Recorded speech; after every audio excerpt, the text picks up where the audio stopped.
The recent remark of President Trump on Canada, considering it as a possible state if they need to be supporting them, how do you react to this statement made by President Trump?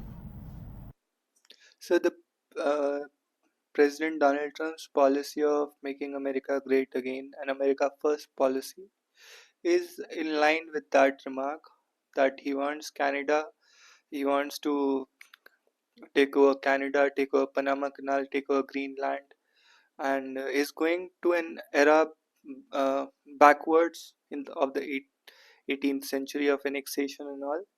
So we have to see it from that lens. Online uh, gaming and then later on going into online gambling has become a reality across the world. Its regulation is important, financial, administrative, various nature of regulation is required. I would like to hear out the India's legal provisions that have undergone change recently in terms of tax outlay that has taken place with gambling regulation in our country, casinos regulations in our country. What is your update on this? Sir, we have defined our gaming regulations on the basis of whether they are games of skill or games of chance. For example, a casino would fall under games of chance, while these games of skill include the betting apps, for example, Dream 11 and all. So, from the idea that I have of on games of skill, that these are regulated and taxed in the upper luxury segment of the GST, 28%, and casinos and lotteries are under the state government's purview, and they are regulated by the state governments, and they are levied and taxed by the state governments, also in the upper tax brackets of the indirect taxes. So that's all I know about it. I'll read more about this.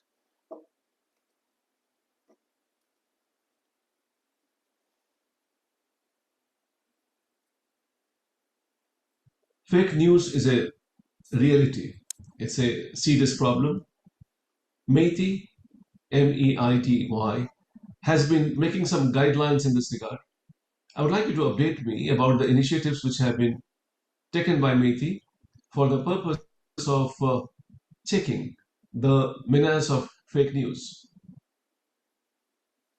So Ministry of Electronics and Information Technology has taken measures like there was a PIB fact checking unit which used to curb fake information, uh, and there are guidelines, there are cyber Sakshata Pakhwadas and announcement measures which asked persons, and there are also regulatory guidelines, IT guidelines 2021, which regulate the content moderation on social media platforms as well.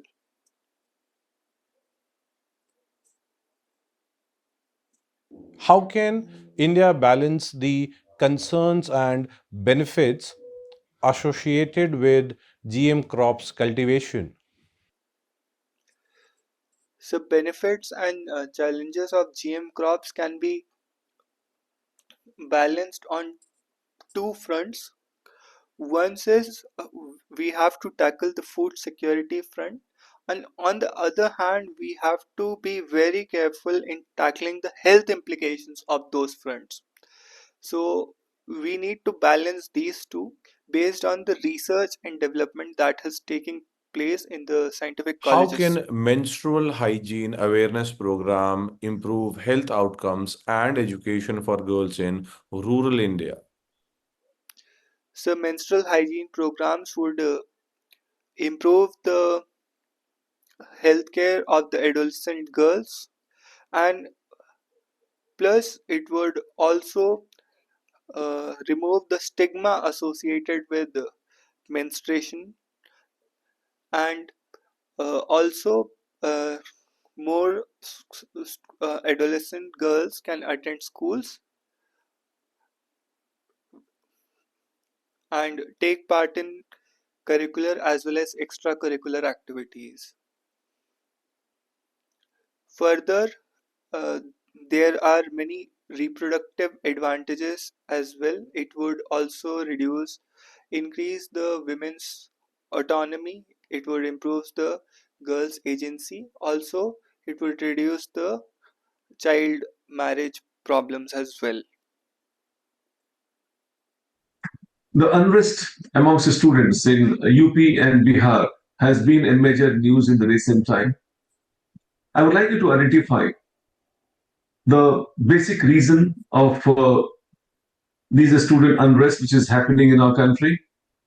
And at the same time, I will be very curious to know as to what solution you would like to propose for such problems.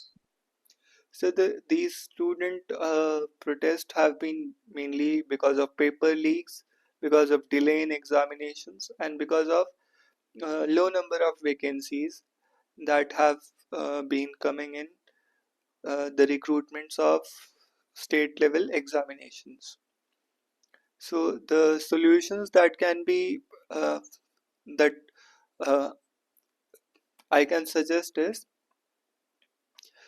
we need a more transparent uh, regulatory body which regulates uh, these examinations, and second is a proper implementation of unfair means act 2024 shall be done, and very strict security measures should be in place at the examination centers so that the transparency and sanctity of these examinations can be maintained. Further, these commissions of UP and Bihar have to regain the trust of the student and establish themselves at par with the Union Public Service Commission. Yes, sir. So these are my suggestions. What are the geostrategic implications the development in Israel is likely to have on India, and what role you see for India to play in this direction? So geostrategic implications include the reconstruction process in Gaza. India uh, would be keen on how will the reconstruction process in Gaza will happen after this Israel-Palestine deal mediated by Qatar and US. How will the relationships with Israel would turn out?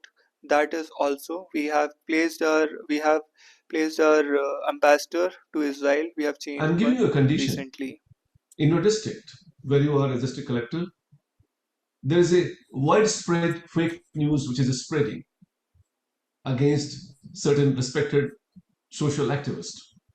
I would like you to identify what steps would you like to take to ensure that people are not being carried by the fake news being spread about a particular social worker in the district who is very, very, very respected person.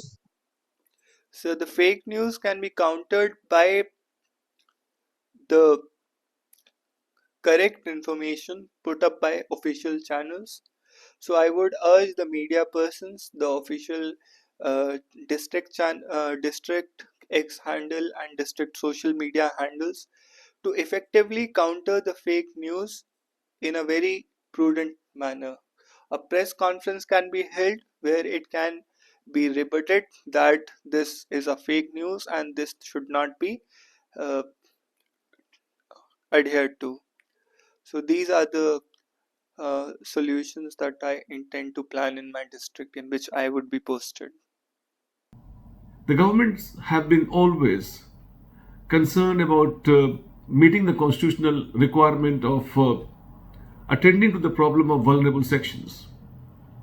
I would like you to identify for me three major programs that is currently going on in the country with respect to attending to the problem of vulnerable sections, and I would also like you to rank them in order of significance with logic.